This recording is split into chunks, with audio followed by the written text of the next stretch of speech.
ser menor a 120 milímetros de mercurio.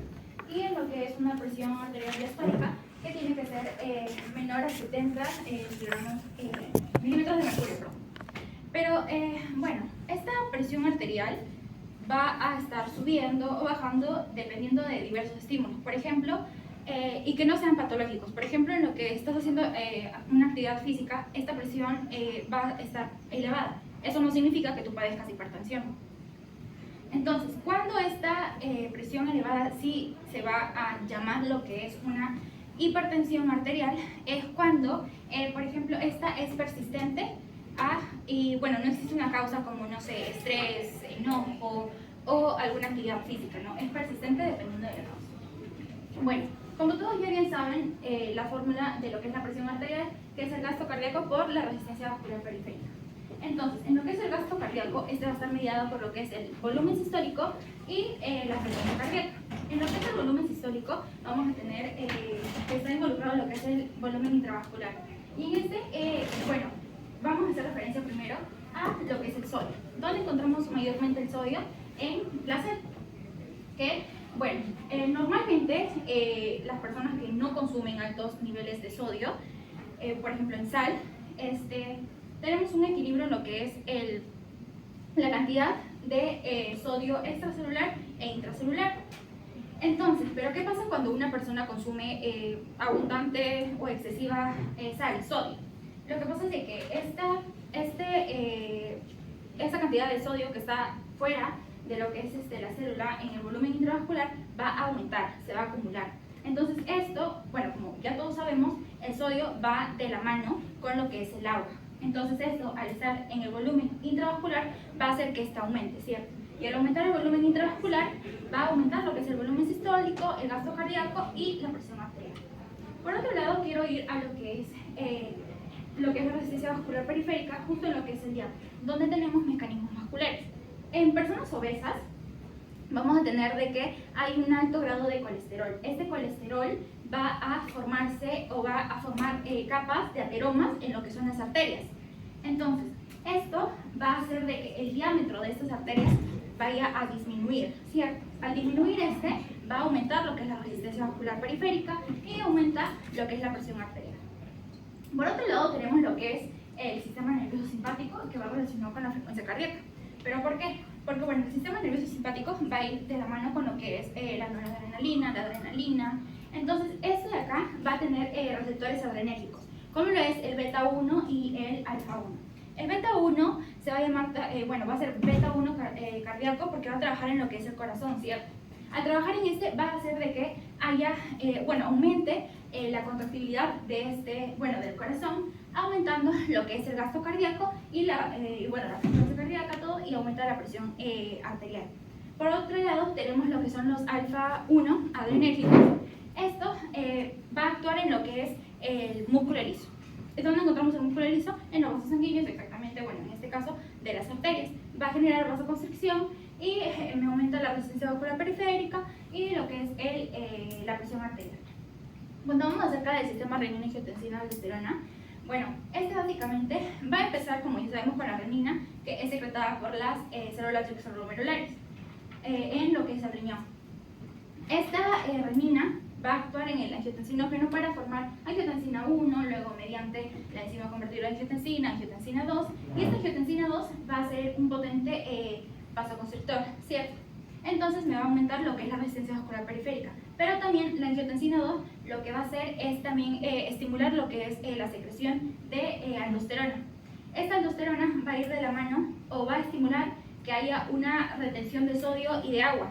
Al haber esto, también me va a afectar a lo que es el volumen intravascular para aumentar el volumen sistólico, el gasto cardíaco y la presión arterial. Siguiente diapositiva, por favor. Aquí, bueno, puse esta tabla que es de la nueva guía, el cual nos da los nuevos valores de lo que es la presión arterial. Tenemos en la presión arterial normal, que no es elevada, tenemos en consultorio que va a ser una presión arterial sistólica de menor a 120 y diastólica menor a 70. Y va a ser lo mismo en una toma de presión arterial en casa y en control, ¿cierto? Cuando tenemos una presión arterial elevada, vamos a tener de que en consultorio va a ser la presión arterial sistólica de 120 a 139 y la diastólica de 70 a 89 milímetros de mercurio. Cuando se va a tomar esta presión en casa, tenemos que los valores es de 120 a 134 milímetros de mercurio en una presión sistólica y en una presión diastólica de 70 a 84 milímetros de mercurio, y también es igual con los controles. En el caso de una hipertensión, los valores en consultorio, cuando la presión arterial va a ser tomada, va a ser mayor a 140 milímetros de mercurio en lo que es la presión arterial sistólica, y en la diastólica mayor a 90. Cuando vamos a tomar esta presión arterial en casa o en controles, esta va a ser de mayor a 135 en sistólica y mayor a 85 en diastólica. Bueno, para hablar sobre la etiología, primero, acá tenemos los tipos y causas, porque también hay tipos de presión arterial. Por ejemplo, la esencial o la primaria, que va a abarcar lo que es el 90 al 95% de lo que son todas las hipertensiones, ¿no? Entonces, esta va a ser idiopática. Sin embargo, hay una hipertensión secundaria, la cual va a tener un porcentaje de 5 a 10%, en el cual vamos a tener causas renales, endocrinas, cardiovasculares y neurológicas. Cuando hablamos de las renales, porque básicamente esas van a afectar a lo que es, principalmente a lo que es el sistema renina-angiotensina-aldosterona. Tenemos, por ejemplo, nefropatía crónica, tenemos vasculitis renal, tumores productores de renina. En endocrinas vamos a tener, he tomado en cuenta lo que es la freocromocitoma. ¿Por qué? Porque esta va a ser un tumor en lo que es la glándula suprarrenal, lo cual me va a estimular la secreción de lo que es la adrenalina, lo cual, como ya bien expliqué, alteran lo que es la presión arterial. En factores lo que son cardiovasculares, vamos a tener una cortación de la aorta, lo cual va a ser muy importante porque también se va a producir, aparte de la ruptura, una vasoconstricción. Entonces esta genera un aumento de la resistencia muscular periférica y también de la presión arterial. También tenemos, como bien ya veo, un volumen intravascular aumentado, un gasto cardíaco aumentado, y en lo neurológico, por ejemplo, en estrés agudo, porque como bien ya dije, todo esto va a activar lo que es el sistema simpático, una desregulación, y también me genera una alteración en lo que es la presión arterial. Siguiente. Bueno, luego pues este cuadro, que son básicamente sistemas en los cuales vayan a afectar a lo que es la presión arterial. Por ejemplo, el primero que tenemos acá, el sistema renina-angiotensina-aldosterona, en lo cual, por ejemplo, hay un daño endotelial, vascular, me va a generar también lo que es una retención de sodio. Esta retención de sodio va a ir junto con lo que es una vasoconstricción y me va a elevar la presión arterial. Pero también esto va a tener un mecanismo compensatorio o regulador, que son los péptidos natriuréticos. En este caso, este me va a generar lo que es la natriuresis y también una vasodilatación. Esto va a hacer de que la presión arterial pues baje. Luego tenemos en lo que es el endotelio, que vamos a tener más sustancias que son vasoactivas. El óxido nítrico, ¿qué va a pasar? Ese va a ser un potente vasodilatador. Entonces me va a disminuir lo que es la presión arterial.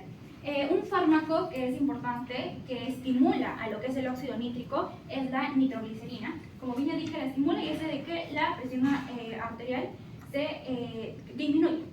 Y luego tenemos lo que es la endotelina 1, que también, que esta va a aumentar la presión arterial. Como también la prostaglandina 2, la prostaglandina D2 y también lo que es el tromboxano 2, que posteriormente en la fisiopatología lo van a explicar más detalladamente. Por otro lado tenemos lo que es el sistema nervioso central. Acá van a haber daños en lo que son los vasoreceptores, que tienen inervaciones en lo que son el seno carotidio y lo que es el callado aórtico. Entonces, esos, directamente me van a generar lo que son un aumento de lo que es la presión arterial. Y por último tenemos el sistema inmune. ¿Pero por qué? Como vemos en el primer recuadrito, dice un infiltrado de macrófagos, un aumento de estos. ¿Cuándo va a pasar esto? Cuando hay una inflamación. Esta inflamación, junto con una también sensibilidad al sodio, me van a generar que la presión arterial se aumente. Por otro lado, vamos a tener células, por ejemplo, que son antiinflamatorias y proinflamatorias. Antiinflamatorias, por ejemplo, lo que son los T reguladores, estos me van a disminuir lo que es la presión arterial. Por otro lado, unas células proinflamatorias tenemos la TH1, las cuales me van a aumentar lo que es la presión arterial. Siguiente. Bueno. En el caso de la epidemiología, nos basamos en el paper Cargo Mundial de Hipertensión y Presión Arterial Sistólica de al menos 110 a 115 milímetros de mercurio. Para empezar, recopilamos dos datos importantes, que a nivel mundial 3.500 millones de adultos tienen presión arterial sistólica no óptima. Pero, ¿qué es la presión arterial no óptima? Es el valor de presión arterial entre 110 a 115 milímetros de mercurio. También se rescató de que 874 millones de adultos tienen presión arterial sistólica mayor o igual a 140 milímetros de mercurio. Pero estos datos ¿a qué se traducen? En que aproximadamente 1 de cada 4 adultos tiene hipertensión a nivel mundial. Pero también recopilamos de que entre los años 1990 y 2015 se incrementó en 43% el número total de años de vida saludables perdidos por una presión arterial sistólica no óptima. Este dato es influenciado tanto por el aumento de la población, el envejecimiento de la población y el aumento del 10% en la prevalencia estandarizada por edad de la hipertensión. A la vez, recopilamos datos a nivel Perú, que por ejemplo en el 2022, según el Boletín Epidemiológico de mayo 2024, en Perú, 5,5 millones de personas mayores de 15 años sufren hipertensión arterial. Esto se traduce en un 22,1% de la población peruana mayor de 15 años que sufre hipertensión arterial. Y en el caso de Lima Norte se identificaron 5.625 nuevos casos de hipertensión, siendo más prevalente el distrito de San Martín de Porres. En el caso de los factores de riesgo, como mencioné, la presión arterial no óptima es uno de los principales factores de riesgo individuales para predisponer a la hipertensión arterial. En el caso de la edad, el riesgo de hipertensión se ve duplicado cada 10 años y un estudio en China, por ejemplo, menciona de que el envejecimiento favorece a dicha hipertensión arterial. En el caso del nivel socioeconómico, los adultos mayores de 18 años con ingresos monetarios altos y un nivel educativo superior van a tener menor riesgo de desarrollar hipertensión arterial. En el caso del tabaquismo, la persona con exposición, con el hábito del tabaco mayor de 5 años va a tener predisposición a desarrollar hipertensión arterial mediante los mecanismos de oxidación de la cardiolipina, que es un fosfolípido de membrana interna mitocondrial, el cual, si este se ve oxidado por el tabaco, se va a inducir una alteración en la estructura de dicha membrana mitocondrial, provocando una disfunción endotelial y la consiguiente hipertensión. En el caso del embarazo, el cual es un factor de riesgo femenino, la preeclampsia predispone al riesgo de hipertensión crónica a futuro de la madre. En el caso de las dislipidemias, el aumento sérico de triglicéridos y también de LDL colesterol, al igual que el tabaquismo, predispone a la alteración de la membrana mitocondrial, progresando en una disfunción endotelial y posterior estrés oxidativo. Aquí también se ve de que, por ejemplo, en la dislipidemia se va a ver relacionado también una rigidez de dichos vasos sanguíneos. En el caso de la diabetes mellitus, la hiperinsulinemia va a aumentar la reabsorción de sodio mediante el mecanismo de los canales de sodio-glucosa en el túbulo proximal. Al igual que la resistencia a la insulina, va a favorecer a la disfunción endotelial y por la misma enfermedad de diabetes mellitus, esta va a presentar como característica una activación aberrante del sistema renina-angiotensina-aldosterona, que como conocemos, mediante su receptor AT1, va a favorecer a la vasoconstricción y a la reabsorción de sodio. En el caso de la dieta rica en sodio, esta mediante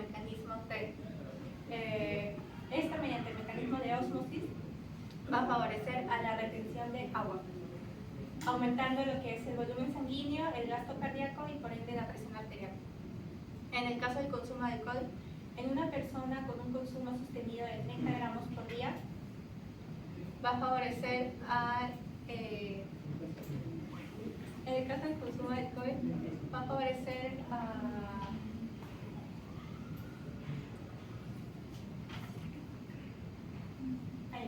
favorecer a la activación aberrante del sistema renina-angiotensina-aldosterona y también a la secreción de cortisol. Esto va a favorecer al aumento de la ingesta de sodio y el mismo mecanismo de la dieta rica en sodio. En el caso del sedentarismo, la inactividad física más el tiempo prolongado de comportamientos sedentarios va a favorecer al riesgo de hipertensión. Un estudio en Reino Unido asegura de que si una persona pasa más de 3 horas sentada frente a un televisor, va a favorecer al riesgo de hipertensión. En el caso de la obesidad, la disfunción renal, en el caso de la obesidad, se va a ver que el paciente va a presentar 3 características, tanto disfunción renal, una activación aberrante del sistema nervioso simpático y una activación también aberrante del sistema renina-angiotensina-aldosterona. Y también el aumento de la grasa visceral va a aumentar la actividad mineralocorticoide. En el caso de la herencia familiar, los antecedentes familiares van a aumentar el factor de riesgo de hipertensión arterial en sus descendientes. Y en el caso de las mutaciones genéticas tenemos el síndrome de Lindley y el síndrome de Gordon. En el caso del síndrome de Lindley, se ve afectado el gen NSSG1, el cual codifica el canal de ENaC presente en el túbulo distal, favoreciendo a una activación aberrante de este canal y una reabsorción de sodio. Y si se reabsorbe el sodio, conocemos que se reabsorbe a la par agua por osmosis, aumentando el volumen sanguíneo, gasto cardíaco y presión arterial.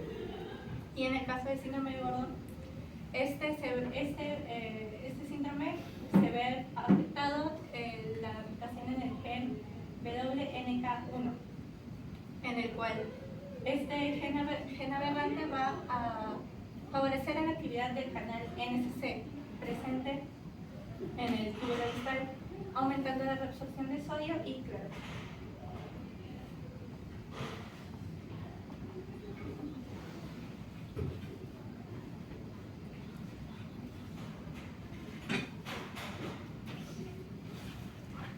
Ya, ok. Con respecto a la fisiopatología, entonces, recordando sobre nuestra etiología, vamos a tener también que va a estar afectado, se podría decir, o va a tener participación, ¿no? Nuestro sistema renina-angiotensina-aldosterona. Entonces, ¿qué es lo que pasa? Cuando nosotros va a haber un flujo sanguíneo, ¿no? Entonces, ese flujo sanguíneo, básicamente nosotros vamos a tener nuestra arteriola aferente, nuestro glomérulo y nuestra arteriola eferente. Entonces, cuando este flujo sanguíneo va a pasar, vamos a tener acá en nuestra arteriola eferente a las células yuxtaglomerulares, que básicamente van a ser las que van a detectar cuando vaya a haber una perfusión menor en la arteriola aferente y también una disminución del sodio en sangre. Entonces, cuando esto va a pasar, ¿qué es lo que se va a activar? Bueno, vamos a tener a la provenina. Esta provenina, básicamente, cuando pasa eso, se va a convertir a venina y va a liberar el hígado al angiotensinógeno. Entonces, ese angiotensinógeno se va a pasar a angiotensina 1 y también vamos a tener a nuestra ECA, que va a ser la enzima convertidora de angiotensina, que básicamente va a ser liberada por los pulmones. Esta va a convertir a la angiotensina 1 en angiotensina 2. Esta angiotensina 2 básicamente va a tener 2 receptores. En algunas bibliografías, al receptor AT1 lo van a conocer como un cardiotóxico. ¿Por qué? Básicamente porque este va a aumentar la presión arterial y va a promover una fibrosis, una hipertrofia. Entonces, por eso es que se le conoce como esto. Y al AT2 también como un cardioprotector. Entonces, acá vamos a tener qué es lo que hace este receptor AT1? Básicamente va a aumentar la secreción de aldosterona y esto va a conllevar a una mayor reabsorción del sodio. También este receptor AT1 va a ser afín, se podría decir, a la proteína GQ, que básicamente esta se va a poner en contacto con la fosfolipasa A2, y esto va a hacer a que vaya a haber mayor calcio en el intracelular. Eso va a conllevar a que haya una contracción, se podría decir, a nivel muscular, en las células musculares, pero además también una vasoconstricción a nivel sistémico, y eso va a hacer que vaya a aumentar nuestra resistencia vascular periférica. Entonces, por lo tanto, va a aumentar nuestra presión arterial. También, entonces, tenemos a una presión arterial aumentada. ¿Qué es lo que pasa? Que básicamente en esta presión arterial afectada va a estar disminuido el flujo sanguíneo. Entonces, acá va a haber un flujo sanguíneo disminuido. Básicamente, cuando va a haber este flujo sanguíneo disminuido, puede causar algún tipo de daño a órganos, a ciertos órganos, como por ejemplo en este caso en el riñón, ¿no? Cuando hay este daño, básicamente, ¿qué es lo que va a hacer? Es de que no vaya a haber un daño y después este sistema renina-angiotensina-aldosterona no vayamos a poder como que controlarlo, ¿no? Y se va a estar activando. Entonces, básicamente este receptor AT2 va a ser quien lo va a contrarrestar todo lo que hace esto. Entonces, si es que acá va a haber un daño, ¿esto qué es lo que va a provocar acá? Que no vaya a haber un efecto proliferativo, no se vaya a dar esta natriuresis. Básicamente, ¿qué es lo que va a causar? Que vaya a haber más sodio y por consecuencia vaya a aumentarse la presión arterial. Pero tampoco esto también va a hacer que no se vaya a dar esa vasodilatación. Entonces, por eso es de que se dice que básicamente la principal causa de una hipertensión arterial se dice que va a ser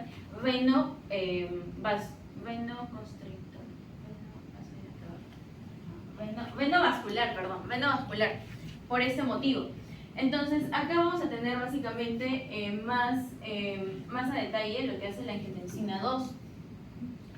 ¿Qué es lo que hace? Va a activar también el sistema simpático, va a tener una función, va a activar la secreción de la aldosterona básicamente en nuestra glándula suprarrenal, para ser específicos en la corteza. Esto a qué va a conllevar a que vaya a haber una mayor reabsorción de sodio y de cloro, acá como ven, por lo tanto también va a haber una reabsorción más de agua, y vaya a haber una excreción de potasio.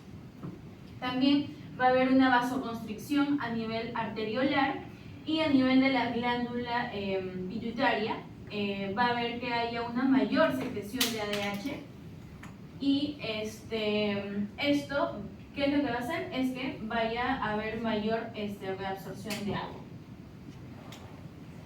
Sí. Ahora, con respecto a nuestro péptido natriurético atrial, básicamente, ¿qué es lo que va a hacer esto? Esto en sí va a... Básicamente lo que va a hacer es inhibir a la angiotensina 2, ¿no? Y en el caso que esta angiotensina 2 vaya a ser inhibida, ¿qué es lo que va a hacer? Es que vaya a aumentar la natriuresis, vaya a disminuir esta secreción de aldosterona. O sea, va a ser como que va a ser todo lo opuesto a que se vaya a aumentar la angiotensina, a que vaya a aumentarse la presión arterial, que lo va a hacer la angiotensina 2. Básicamente esto va a hacer que disminuya la presión arterial o se controle.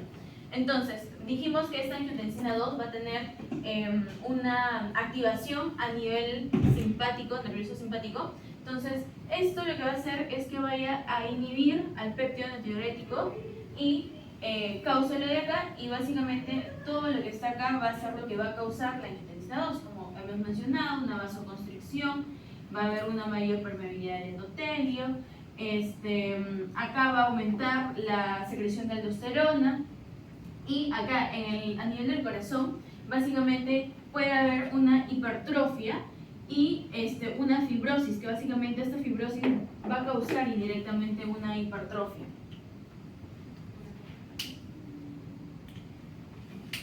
Ok, a nivel del sistema nervioso autónomo, vamos a tener a los vasoreceptores, que básicamente estos van a ser inervaciones.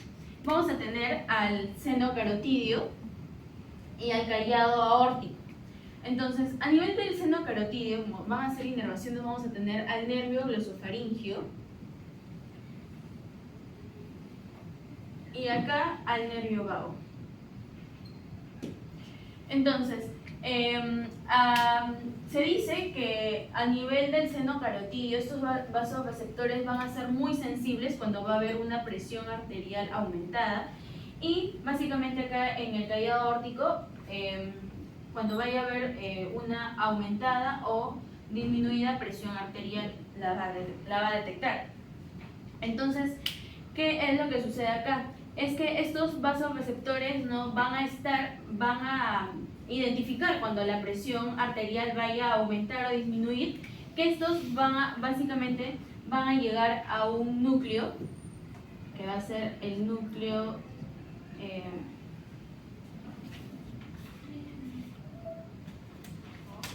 al núcleo del tracto solitario. Este núcleo del tracto solitario básicamente va a tener dos centros, un centro vasoconstrictor y un centro cardioestimulador.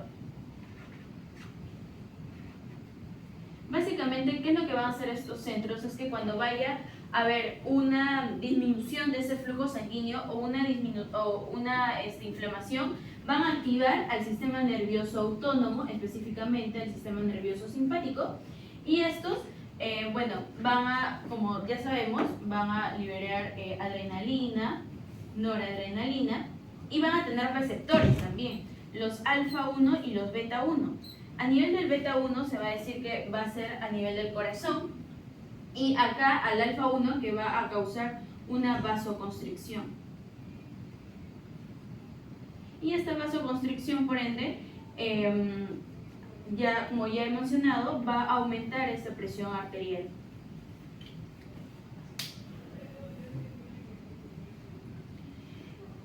Con respecto a la disfunción endotelial, básicamente, como vemos, vamos a poner acá. En las células endoteliales básicamente van a secretar vasodilatadores y vasoconstrictores.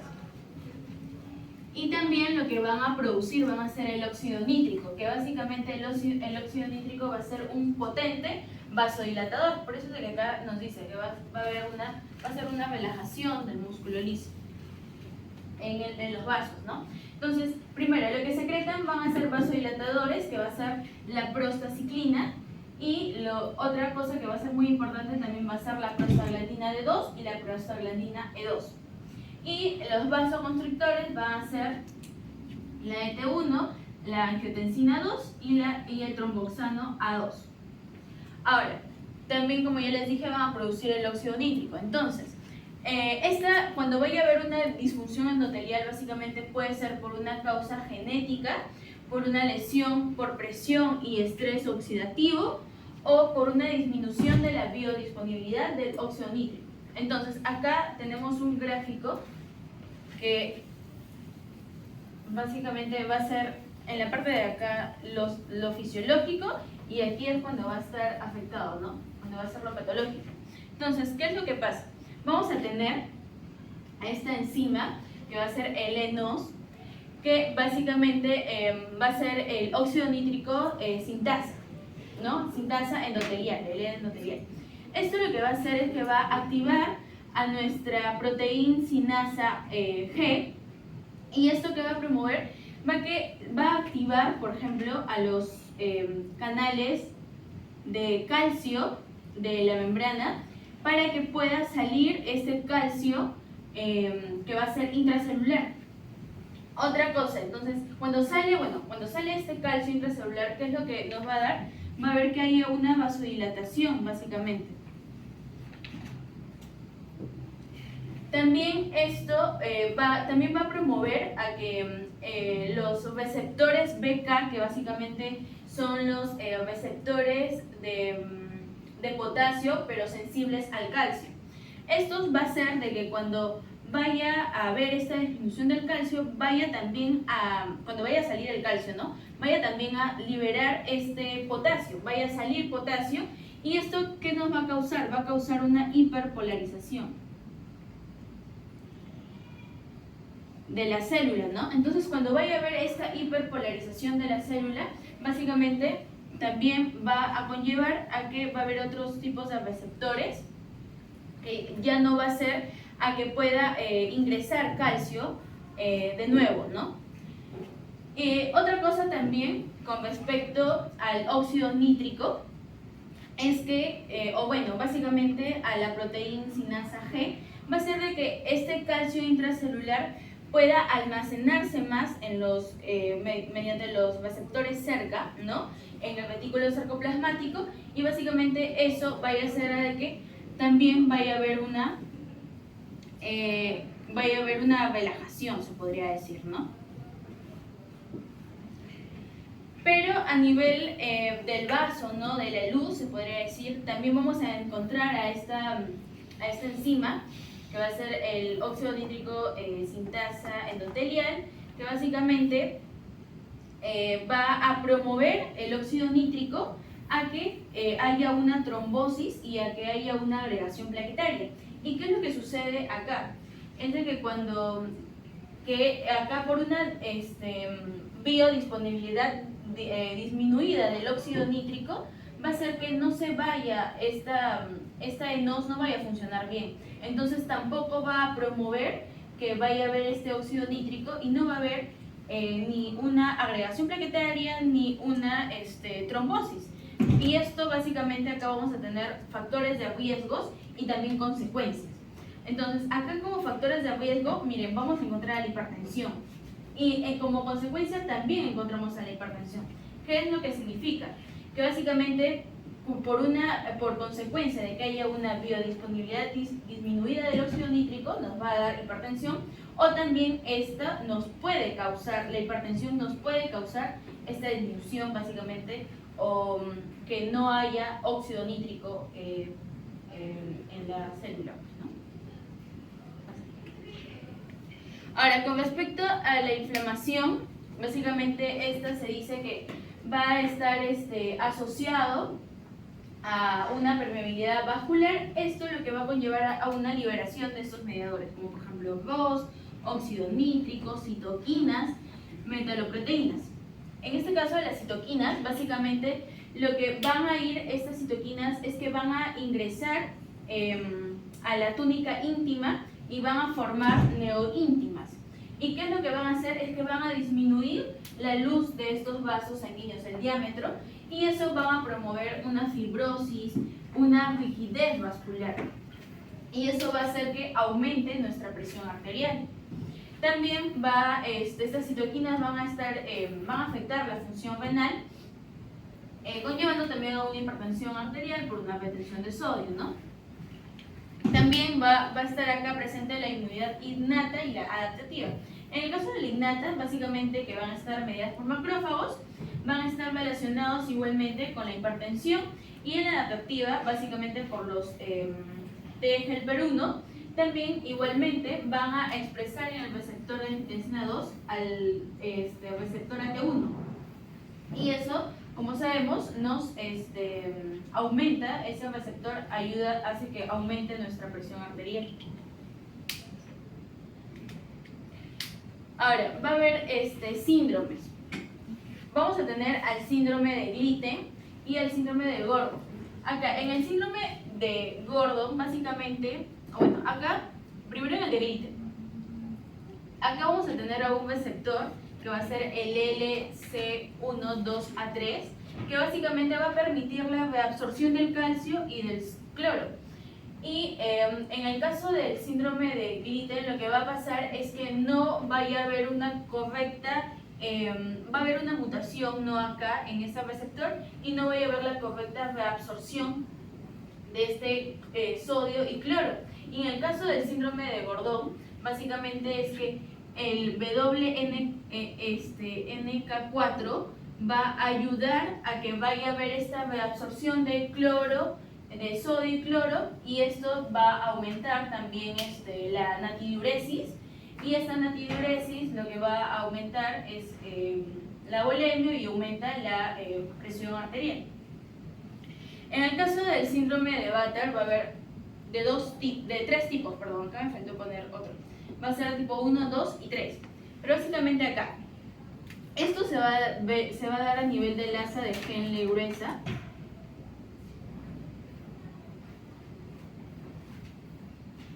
Entonces, ¿qué es lo que sucede?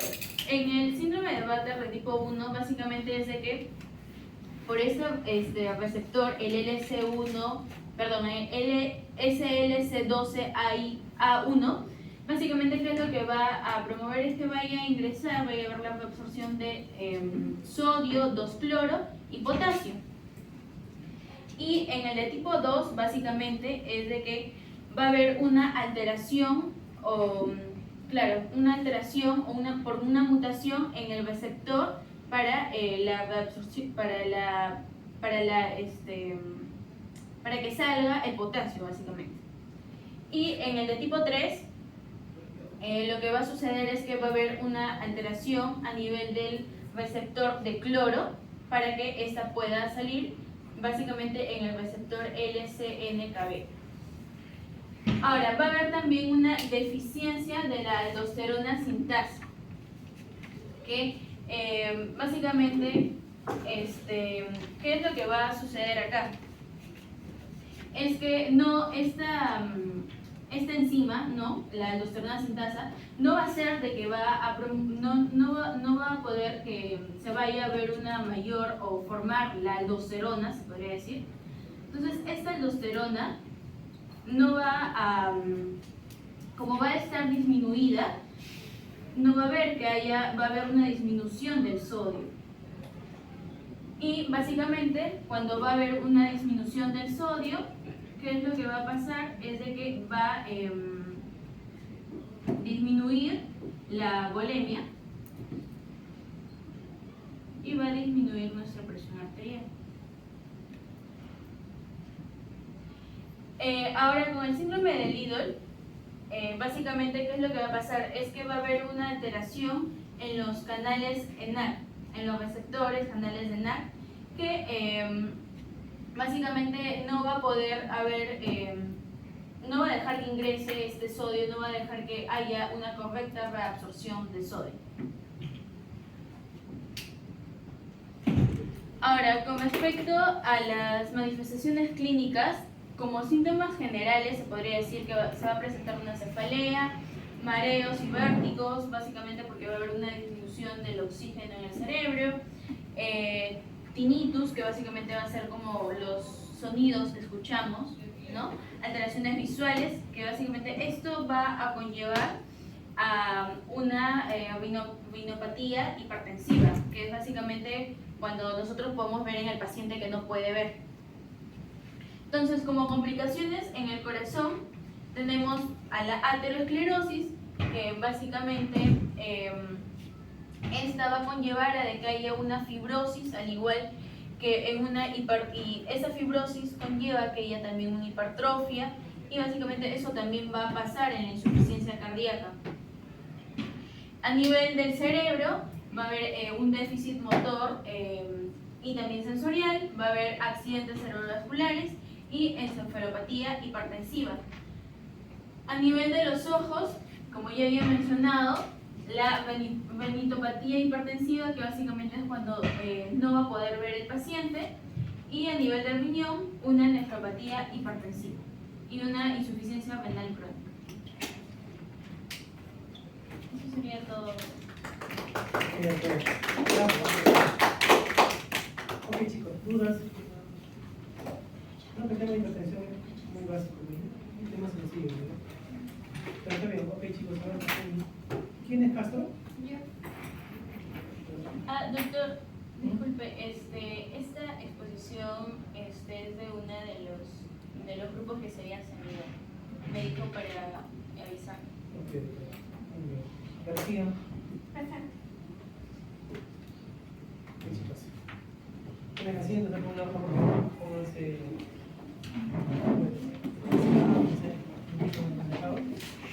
Vamos a ver con el examen. Sencillo, ¿no?